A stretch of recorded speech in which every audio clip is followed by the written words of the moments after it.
Bonjour et bienvenue dans cette vidéo où je voudrais vous parler de 4 points pour jouer avec ses enfants sans trop se forcer. Voilà, je suis Aude Devater du blog Aller à l'essentiel. Alors c'est vrai que les vacances, c'est l'occasion de jeux avec nos enfants. Le jeu, c'est quoi? C'est le plaisir partagé, c'est être ensemble.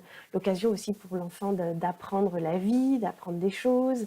Ça développe la complicité, c'est l'occasion d'échanges, de faire circuler l'amour. Enfin bon, donc le jeu génère beaucoup de choses. Mais pour certains parents, jouer avec ses enfants, ça demande parfois trop de patience. Ou bien alors certains parents, ça les saoule, enfin, ils n'aiment pas particulièrement jouer avec leurs enfants, ou ils n'aiment pas certains jeux. Bon, mais c'est normal, hein, moi aussi, il y a certains jeux que je n'aime pas faire avec mes enfants.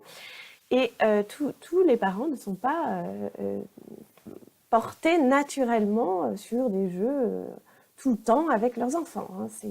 Alors, c'est pour ça que j'ai pensé à cette vidéo et je voulais vous parler de 4 points à propos du jeu avec ses enfants pour quand même passer de bons moments.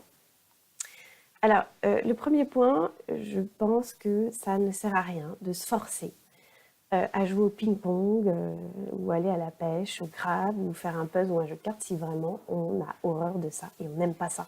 Si on n'aime pas ça, on va penser à autre chose, on va s'énerver au moindre problème et notre enfant, en fait, il va sentir qu'on n'est tout simplement pas là. Donc, voilà, ça ne sert à rien de se forcer pour des choses qu'on n'aime pas.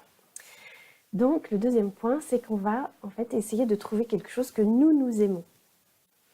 Et on va essayer justement de le partager et de le faire découvrir à nos enfants, en fait. Donc, on va pouvoir lui partager notre passion, notre plaisir de la pêche, par exemple, ou comme ça, on va faire quelque chose qui nous fait plaisir et qu'on aime beaucoup. Et en plus, habituellement, quand on aime bien quelque chose, on aime bien le partager aux autres.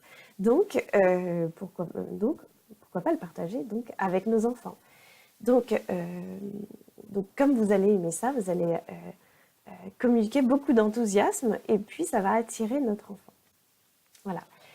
Et si vous souhaitez, par exemple, le troisième point, c'est si vous souhaitez quand même passer un peu de temps à faire apprendre à votre enfant, à lui apprendre à nager ou à faire du vélo ou à se servir de son cerf-volant et que ça vous emballe pas plus que ça, vous n'êtes pas particulièrement fanat de ce truc-là, mais bon, vous vous dites quand même, il faut qu'il apprenne à faire du vélo, donc je vais faire ça pour lui.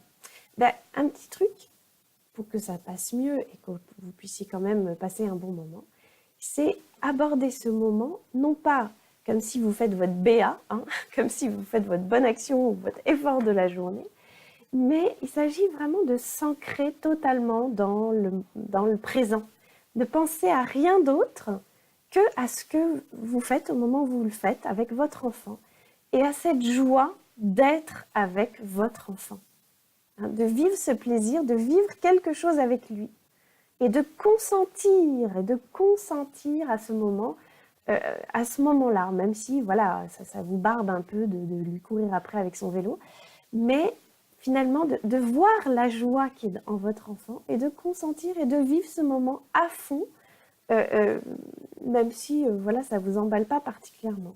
En fait, voilà, c'est consentir à ce moment totalement et de s'émerveiller d'être parent, s'émerveiller de l'enfant qui est là à côté de vous, de voir l'enfant apprendre aussi, voilà, ça c'est toujours très merveilleux.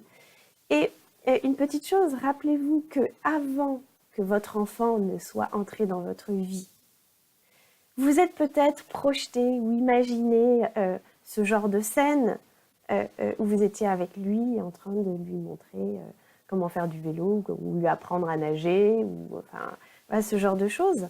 Et bien en fait ce moment-là, il est là. Ça y est, il s'est concrétisé. Le moment que vous avez toujours rêvé avant qu'il n'apparaisse sur Terre avec vous, eh bien ça y est, ce moment partagé, tant attendu en fait, il est en train de se passer. Donc goûtez ces instants que vous avez imaginés, rêvés autrefois en souhaitant la venue de cet enfant.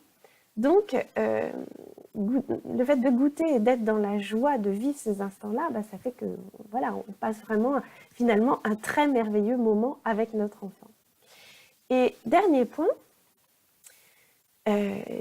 si justement les jeux bon, ne sont pas très emballants, mais vous vous dites, allez, je vais quand même jouer avec lui, ça lui fait plaisir, et puis voilà, c'est important aussi.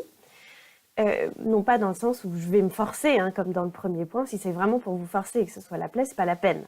Mais si vous sentez que vous avez quand même envie de faire quelque chose avec votre enfant et que les jeux ne sont pas très emballants, eh bien vous allez pouvoir mettre votre intention sur autre chose. Vous allez pouvoir donc en profiter pour manifester votre amour, l'affection de votre enfant. En fait, le jeu, ça sera juste un prétexte.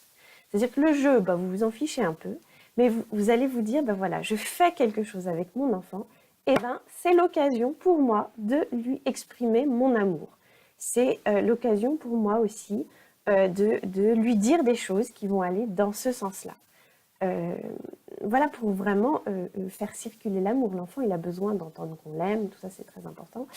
Et donc, ce sera le moment, non pas de jouer ou pour vous, puisque ça ne vous intéresse pas, mais vous allez prendre ce prétexte-là pour lui dire des choses comme bah, « je suis très contente de passer ce moment avec toi, ça me fait plaisir d'être avec toi parce que voilà, c'est un moment pour nous deux ». Voilà, des petites choses comme ça. Et comme ça, en fait, on a moins l'impression de perdre son temps à jouer un jeu qui ne nous passionne pas particulièrement, parce que nous, on se met un autre objectif. L'objectif ne sera pas le même que pour l'enfant, qui l'enfant, lui, veut jouer. Mais nous, notre objectif, ça ne sera pas de jouer à ce jeu qui ne nous passionne pas, mais notre objectif, ça sera de lui donner plein de phrases d'amour ou de marques d'amour. Donc ça, c'est très positif. Et puis, on va pouvoir, par exemple, se mettre aussi comme objectif de lui renforcer sa confiance en lui.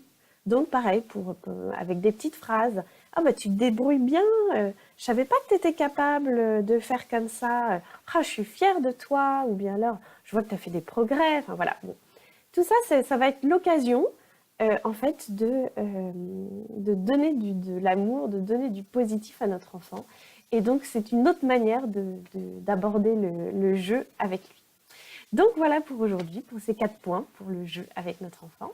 Et donc, allez sur mon blog, allez à l'essentiel. Si vous voulez télécharger le guide gratuit et recevoir mes publications chaque semaine. Et donc, je vous souhaite un très bel été.